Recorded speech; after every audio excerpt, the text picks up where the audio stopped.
Je viens vous aider. Et voilà. Et du coup, pour aider en tant qu'infirmier. Enfin, exactement. À la base, soins, tout ça. pour la population. Hein. Pour la population, absolument. Voilà, pour aider les femmes et les enfants et tous les réfugiés et la population ukrainienne. C'était quand vous êtes parti quand? Là, je suis revenu il y a une dizaine de jours. D'accord. Donc, et vous avez passé 16 jours. 16 jours, exactement. Ça. Tout à fait, en 2 fois. C'est ça, en 2 fois, c'est ça. Et vous étiez à Kiev, vous étiez où? Enfin, j'ai fait Kiev, Butcha, le fameux Butcha. Butcha dont tout le monde parle. Oui. Voilà, où tout le monde parle. Nous, principalement, juste pour rappeler ce qu'on faisait, c'est donc des transports d'équipements médicaux et des médicaments vers des hôpitaux précaires et aussi sur les orphelinats. Parce qu'il y a des orphelinats... Vous avez vu des choses assez terribles, je crois. Tout à fait. Alors, je vais assumer totalement ce que je vous dis. Moi, sur place, j'ai été témoin de crimes de guerre. J'ai vu beaucoup de crimes de guerre. Les seuls crimes de guerre que j'ai vus pendant les jours où j'étais sur place ont été perpétrés par des militaires ukrainiens. Et non pas par des militaires russes. Ce qui ne veut pas dire... Ce qui ne veut pas dire exactement, j'allais y venir, qu'il n'y a pas de crimes de guerre russes, mais il y en a aussi au niveau ukrainien. Vous avez assisté... Et on n'en parle pas. Ouais. C'est ça, moi. Quand je suis rentré en France, j'ai été extrêmement choqué, même des personnes qui sont invitées sur les plateaux télé à droite à gauche. 80% de ces personnes-là ne sont pas allées au moment où il y a la guerre et se permettent de parler, etc. Ça m'insupporte. Parce que entre ce que je vois et ce que j'entends sur les plateaux télé et ce que j'ai vu sur place, il y a une autoroute. Pour moi, c'est abominable. Je vais par exemple parler des militaires Azov.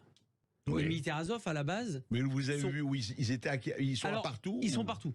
Ah, pas seulement à Azovstal, ou etc. Même à Lviv. Ils sont même à Lviv, à l'ouest. Oui. Ils ont leur scratch, avec vous savez, le beau scratch néo-nazi, ça se tient aussi à le dire, pour moi, ce qui me choque énormément, c'est que l'Europe donne quand même de l'armement à des militaires, pour moi, néo-nazis, avec un sigle néo-nazi. On n'en parle pas, il suffit de regarder, c'est un ancien sigle SS qui est brandi partout en Ukraine et ça pose... on le voit partout. Partout, et ça ne pose aucun problème. Moi, j'ai travaillé avec ces gens-là, je leur ai donné des médicaments, etc. Vous savez quelles étaient leurs conversations devant moi? Parce que je comprends un petit peu l'ukrainien et le russe et beaucoup parlent anglais. Ils rigolaient de se dire que s'ils croisaient des juifs ou des noirs, qu'ils les dépeceraient. Ah, carrément. Voilà ce qu'ils disaient devant vous. Voilà ce qu'ils disaient devant moi, et c'était leur conversation qui les faisait vachement rigoler. Voilà ce qu'ils disaient sur les juifs et sur les noirs. Et qu'est-ce que vous avez vu? Vous dites que vous avez assisté. J'ai vu donc des militaires russes qui ont été capturés et qui ont été donc du coup déjà bien malmenés et qui ont été, on va dire, attachés. Et en fait, on était dans une sorte de hangar et ces militaires russes qui ont été capturés arrivaient dans des petites fourgonnettes par 3 ou par 4. Les militaires Azov ukrainiens leur demandaient qui est l'officier, qui est l'officier. Je vais vous expliquer pourquoi. Ou ils répondaient pas, ou ils répondaient. Chaque militaire qui descendait de cette fourgonnette se prenait une balle de Kalachnikov dans le genou.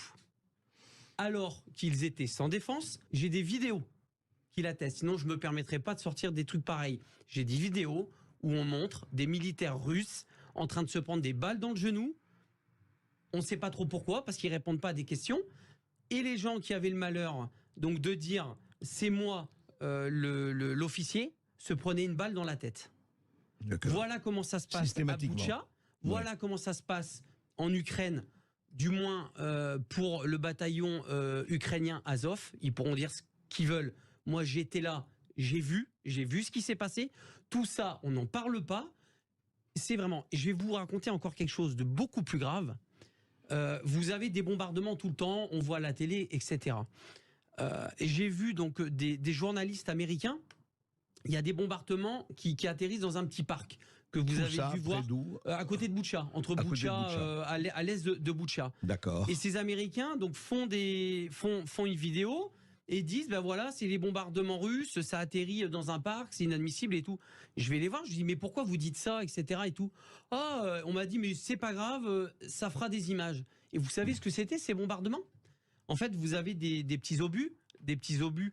Donc vous aviez, si vous voulez, une cible qui était russe à l'époque, il y a quelques semaines, et vous aviez donc une équipe d'Azov avec qui j'étais, qui était en train de régler donc des petits mortiers pour envoyer des obus qui se règlent, si vous voulez, avec des petites à la main, d'accord. Et en fait, ça avait été mal réglé. Et ça arrive une fois sur deux, une fois sur trois. Donc ces obus, au lieu d'atterrir à 100 mètres plus loin où il y avait justement les militaires ou du matériel russe, atterrit dans le petit parc. Et on fait passer ça pour des bombardements obus russes. Pourquoi on ne parle pas de ça? Et donc tous les bombardements, toutes les bombes, tous les obus qui atterrissent à Boutcha, à Kiev, etc., c'est du russe. Il faut arrêter. Il faut un petit peu réfléchir. Il y a des deux côtés, les crimes se font des deux côtés. Mais bien sûr, et encore autre chose. Et là, je vais enfoncer le clou, mais c'est pas grave, j'en assumerai les conséquences. J'étais à Lviv, j'étais à l'hôtel, il y a eu des bombardements. J'étais à 500 mètres d'un missile qui atterrit, où je dormais, tout a pété, les glaces, etc. Je vais tout de suite sur place, et en fait, on s'aperçoit que les 5 missiles, il y a 4 missiles qui ont tapé des dépôts d'armement.